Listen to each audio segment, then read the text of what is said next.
All right, Sistas fans. Now, a question I wanted to ask is, why exactly does Aaron just...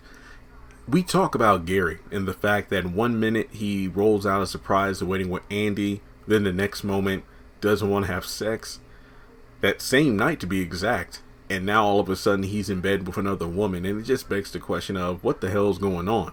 But when you look at the flip side, I don't think as many people are asking the question, why is Aaron so quick to want to jump into marriage with Karen? Now, I feel like there are a number of reasons for that.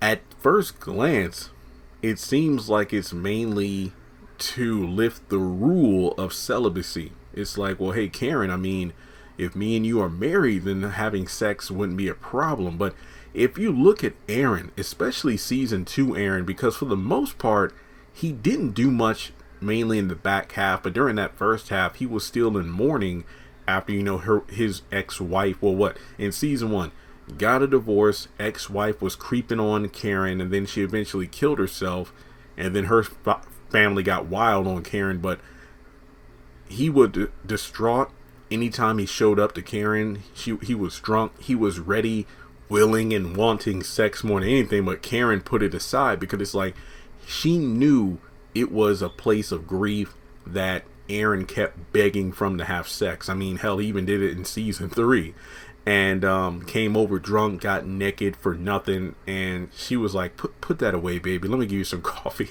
And I mean, Aaron, it's just like he rushes to get married, but I feel like every single week there's the tweet that goes out. Aaron says he's a pastor. What church you go to? Why hasn't he invited Karen to a service? And in the preview for next week, I think he says something along the lines of his pastor said maybe he shouldn't teach the group or anything anymore until, he gets, because of him having sex with Karen without being married.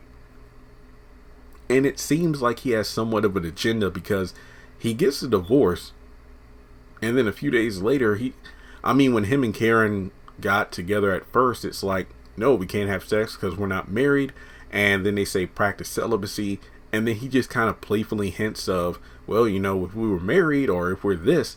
And I think aside from whatever agenda Aaron seemingly has, Karen has made it clear Zach is still in her heart.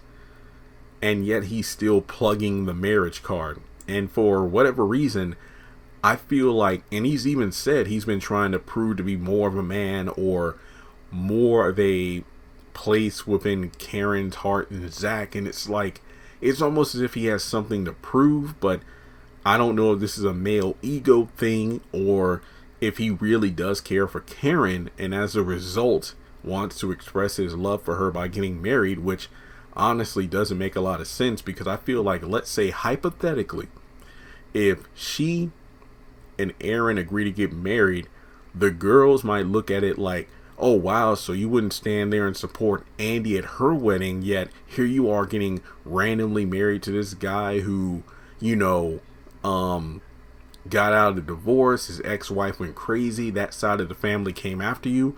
Wow, Karen, isn't that the pot calling the kettle black? I think the circumstances are extremely different. I'm not saying that the Aaron and Karen dynamic hasn't been as crazy to a certain extent as the Andy Gary one, but I feel like Karen has had more restraint. But for the most part, there have been clear times where Karen has used Aaron for nothing more than an F-boy, a rebound, because she had no hesitation giving it up to Zach in that storage room. But to be honest, aside from her feelings from Zach, she was horny as a dog because, they haven't had sex she hasn't had sex in a while. So I think that for Aaron's sake, either wait to get married a little bit longer or just move on. I mean, because if somebody's made it clear that their heart's still with somebody else, then it really isn't worth pursuing a relationship.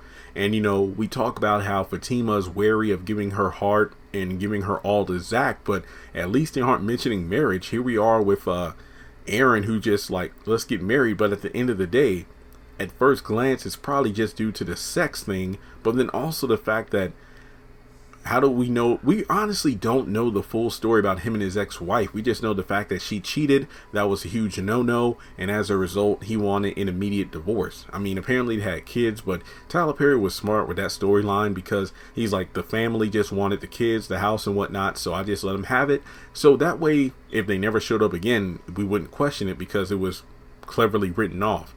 Whereas with Jasmine and Gary, they used to have multiple children, one autistic child, but now it's apparently just the autistic son, and it's like, wait, what? So let me know your thoughts in the comment section below. What in the hell reasoning is there behind Aaron wanting to get married so quickly? I just think it doesn't make sense unless he truly has some sort of agenda. And like I said in my Gary video, he told Gary about, wait, do you not want to be alone, or you can't be alone? Like, is Andy really the one? So I'm thinking the same question Aaron should ask himself. What exactly do you want to get married for? So let's talk about it more in the comment section below, and I'll catch you in the next video.